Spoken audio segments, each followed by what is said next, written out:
ఇవాళ కిషన్ రెడ్డి గారి మాటలు చూస్తూ ఉంటే అసలు ఈయన రాష్ట్రంలో పుట్టిండాలి, ఈ రాష్ట్రంలో పుట్టిన వ్యక్తి అని అనుమానం వస్తూ ఉంది. ఎందుకంటే పార్లమెంట్ సాక్షిగా ఏదైతే విభజన చట్టంలో పొందపరిచిన బయ్యారం ఉక్కు పరిశ్రమ అది మా హక్కు, మా తెలంగాణ హక్కు, మా గిరిజన హక్కు, మాకు ఇవ్వాల్సిన దాన్ని పార్లమెంట్లోనే అనౌన్స్ చేసిన దాన్ని మేము చేతగాని దద్దమలము మాకు కాదు మేము ఇవ్వమనడము ఎంత సిగ్గుచేటో, నిజంగా చాలా సిగ్గుమాల చర్య ఇది. వాళ్ళు ఏదైతే కిషన్ రెడ్డి గారు అనౌన్స్ చేసింది. ఇవాళ కిషన్ రెడ్డి గారు ప్రత్యేకంగా మా మహబూబాద్ పార్లమెంట్ సెగ్మెంట్లో ఉన్న ఆదివాసీ గిరిజన బిడ్డల యొక్క యువతి యువకుల యొక్క ఆశలకు ఉరితాడు వేసిండు ఆయన ఒక అనౌన్స్మెంట్తో. ఆయన చావు కబురు చెప్పినట్టు ఇప్పుడు 8 ఏళ్ల తర్వాత వాళ్ళకు గుర్తొచ్చిందట. 8 ఏళ్ల క్రితం అదే నువ్వు ముందే అదే మాట చెప్పి ఉంటే రాష్ట్ర ప్రభుత్వం ద్వారానే మా కేసీఆర్ గారి యొక్క నాయకత్వంలో, మా కేటీఆర్ గారి యొక్క నాయకత్వంలో ఆ స్టీల్ ఫ్యాక్టరీని మేము పెట్టుకునే వాళ్ళము, ఇంక ఈ విధంగా ప్రత్యామ్నాయం ఇంకో చర్య తీసుకునేవాళ్ళం. కానీ ఇవాళ బీజేపీ నాయకులు చూస్తూ ఉన్న రాష్ట్రంలో ఎక్కడ చూసినా కేంద్ర మంత్రులు టూరిస్టు లెక్క ఏం చేతకాని దద్దమ్మలు, 10 మంది దద్దమ్మలు తెలంగాణ రాష్ట్రంకి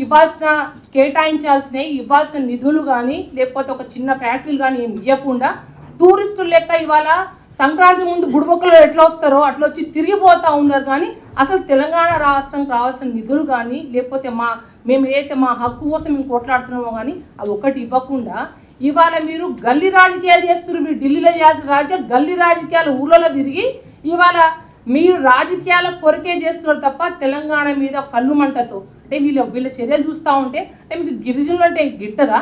గిరిజనులు బాగుపడ్డా మీకు కళ్ళు మంటనా? లేకపోతే మీ ఉద్దేశం ఏంది? కిషన్ రెడ్డి గారు కేంద్ర మంత్రిగా తెలంగాణ రాష్ట్రం నుంచి ప్రాతినిధ్యం వహిస్తూ అసలు ఆయన యొక్క నాయకత్వంలో ఆయన మంత్రి ఉన్నప్పుడు అసలు నువ్వేం తీసుకొచ్చినావు, అసలు నువ్వేం చేసినావు?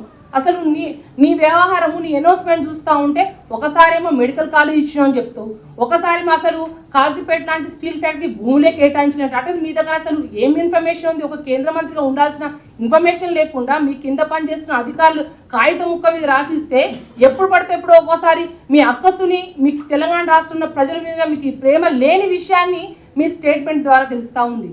మేము ఒకటే తెలియవరుస్తూ ఉన్నాం. ఇవాళ రాష్ట్రంలో ఉన్న నేను అన్ని ప్రాంతాల్లో చెప్తాను, తెలంగాణ రాష్ట్రంలో గిరిజన బిడ్డలు ఎవరైతే బీజేపీలో తిరుగుతున్న నాయకులు ఒకసారి మీకు కళ్ళు తెరవండి. తెలంగాణ రాష్ట్రం కోసం మన గిరిజనులకి బీజేపీ ప్రభుత్వం, మోడీ ప్రభుత్వం ఇంత అన్యాయం చేస్తూ ఉంది.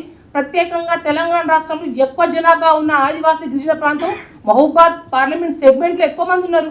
బయ్యారం ఉక్కు పరిశ్రమ వస్తే మా పిల్లలకు ఉద్యోగ అవకాశాలు వస్తాయి, మా భవిష్యత్తు బాగుపడుతుందని చెప్పేసి గత 8 సంవత్సరాలు 8 సంవత్సరాల నుంచి ఇప్పుడు ఎదురు చూస్తూ ఉన్నాం. కానీ కిషన్ రెడ్డి గారు ఉత్త అవలీలగా మాతో కాదు, మేము దద్దమ్మలము, మేము పని చేయలేని ప్రభుత్వము, చేతకాని వాళ్ళమని చెప్పి ఒక స్టేట్మెంట్ తోటి మా యువతి యువకుల యొక్క వాళ్ళ ఆశలకు ఉరివేసిండ్రు.